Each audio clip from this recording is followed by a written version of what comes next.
Balance دیکھنا ہے، اس کا توازن دیکھنا ہے، اس کا مزاج دیکھنا ہے، اس کا موڈ دیکھنا ہے۔ ارے جس زاویے سے انسان کے اعلیٰ منصب پر ہو سکتا ہے، حسن کی بات نہیں کی، احسن سپر لیٹ ڈگری استعمال کر کے رب نے بتایا کہ انسان کتنی بلندیوں پر ہے، کیوں نہ ہو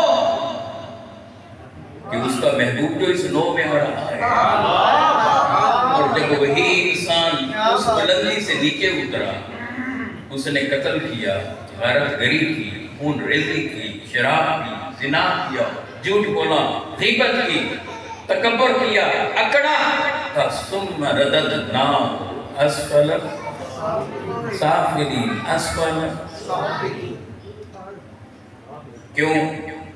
جب تک انسان اپنے پیغمبر کو مانتا ہے، ایمان لاتا ہے تو احسن تقویم ہے، اور جب اس نے پیغمبر کو نہ مانا اور پیغمبر کی نہ مانی تو اسفل سافلین۔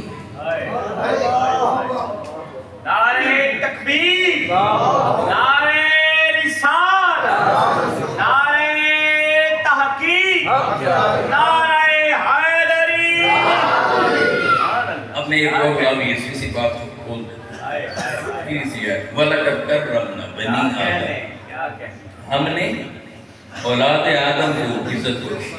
اب میں پھر سے کہنا چاہتا ہوں، کون یہ اپنے آسان تکوین کی طرف جا رہا ہے، اب میں آسان تکوین کی طرف اب میں پھر سمجھاتا ہوں کہ کیوں ہم کسی کو چاہتے ہیں، کیوں کتنا پیار کرتے ہیں، کیوں اتنا عشق کرتے ہیں، کیوں میلاد کو سیلیبریٹ کرتے ہیں، کیوں آقا و مولا علیہ السلام کی بات کرتے ہیں، کیوں محبتوں میں شدتیں ہیں، محبتوں میں شدتیں کیوں ہیں اور ہم ہی میں کیوں ہیں؟ پھر سنیے اللہ سبحانہ وتعالیٰ فرما رہے ہیں وَلَقَدْ كَرَّمْنَا بَنِي آدم، وَلَقَدْ كَرَّمْنَا بَنِي آدم، وَلَقَدْ كَرَّمْنَا بَنِي آدم، ہم نے اولاد آدم کو عزت بخشی۔ مولا کسے کا اولاد آدم؟ آدم کون ہے؟ پیغمبر۔ آدم کون ہے؟ پیغمبر۔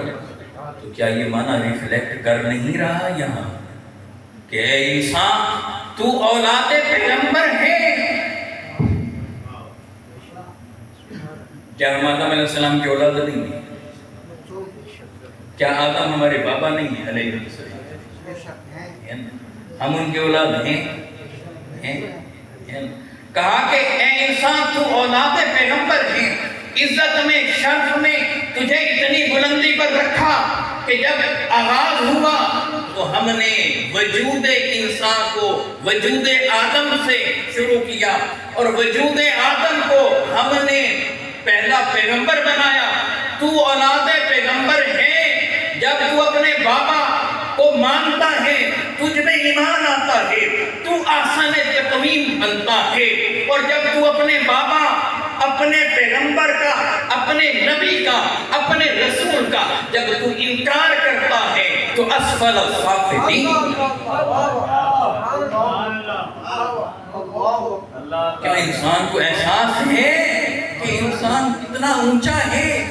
پتہ ہے کہ رب نے کتنا بلند بنایا ہے، اسے کتنی عزت دی ہے، کیوں دی ہے؟ تو آیت میں جواب دیا پیغمبر کی وجہ سے دی ہے۔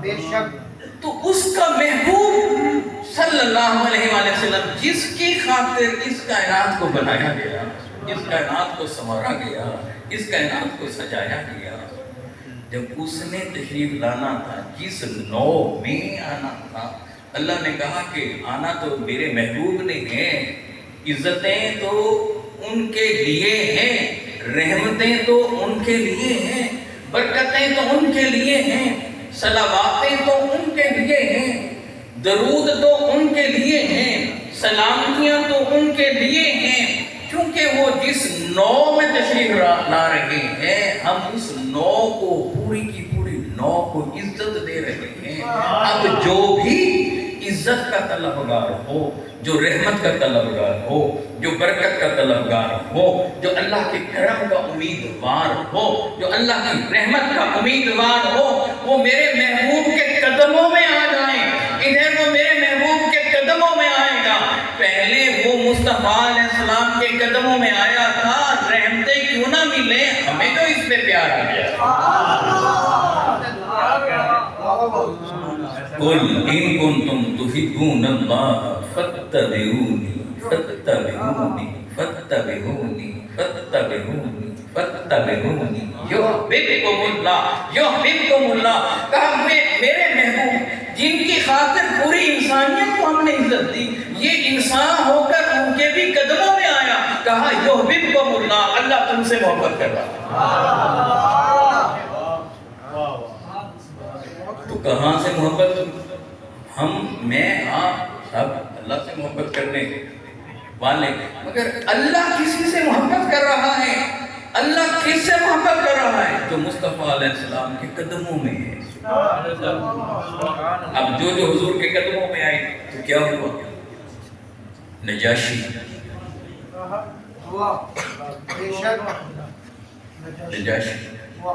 بادشاہ، اللہ اکبر کبیرہ، حضور علیہ السلام پر ایمان لایا؟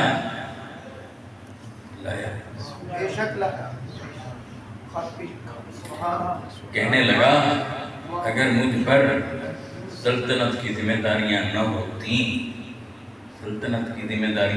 ہوتیں تو میں مصطفیٰ علیہ السلام کے قدموں کو دھو کر ان کا دھون پیتا۔